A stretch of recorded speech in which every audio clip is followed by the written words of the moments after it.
Next up for us, 4:25 p.m. Eastern, the aforementioned Arizona Cardinals, 1-2, 0-1 on the road at the San Francisco 49ers, 3-0, 1-0 homer at Levi Stadium in Santa Clara, California, 72 Fahrenheit. 5 miles per hour, sunny, 5 miles per hour. Let's get into the line history here for this Niners spot. 49ers are 14-point favorites. Somebody, I forget who it was, asked me, like, are you going to start betting your Niners now? And I was like, how? How do you bet them when they're, everybody thinks that, they're at the very top of the league now? Obviously, the Eagles and Chiefs have something to say about that, but I don't know how to bet them here. And if that means that we get to the end of the year and I don't have a future on them or whatever, I mean, that's just, that's the situation. I don't know what to do here. I don't know how to bet them from week to week because they're just like, I didn't fade them. I wasn't on the Giants, but this total opened up at 42. It's now up to 44. And here on now, one of these things, like, are the 49ers motivated because it's a divisional game? I mean, you have to answer those questions here. 69% of tickets, 98% of cash on the over. Then you have 42% of tickets, 56% cash on the San Francisco 49ers. Rainbow the God looking at McCaffrey rushing props, all that. I mean, Shanny did take a lot of heat for, not using Elijah Mitchell 2 weeks ago, and then he used them last week, and Elijah Mitchell ran for 42 yards. But let's start with the Cardinals. They snapped their 6-game home losing streak dating back to last season and procured Joshua Dobbs his first career win as a starting quarterback in that 28-16 upset of the Cowboys at home, and also Jonathan Gannon gets his first win, as Arizona's coach. The Cardinals have led at halftime in all 3 games this year. That's a wild stat. Who would have thought that, looking at the first 3 games of their season? I mean, never in my wildest dreams would have thought that, but Dobbs was very clean and efficient. 17-21 for 189 yards and a touchdown. He also ran 6 times for 55 yards, didn't throw a pick. Looking at Dobbs' play, I mean, he's better than a lot of quarterbacks in the NFL right now, which is just another shocking statement after watching him with Tennessee last year.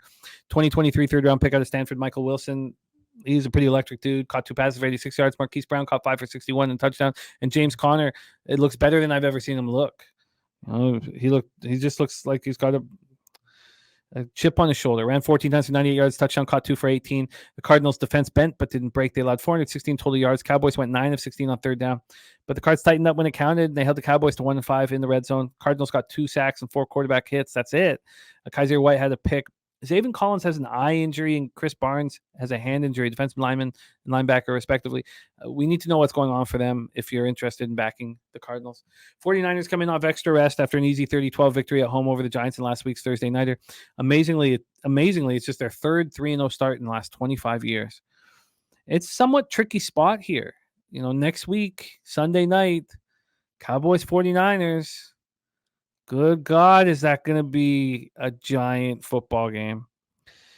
And against the Giants, it was just a cakewalk. They outgained the Giants 441 to 150, 26 first downs to 10. Brock Purdy make everything look easy. And that one, 25 to 37 for 310 yards, 2 touchdowns. And then I was saying this earlier, the Giants blitzed Purdy on 33 of his 39 dropbacks, and it didn't phase him at all. Ayuk out with a shoulder injury. He's back this week. Deebo Samuel with Ayuk out erupted for 6 catches for 129 yards and a touchdown. Kittle caught 70 for 90.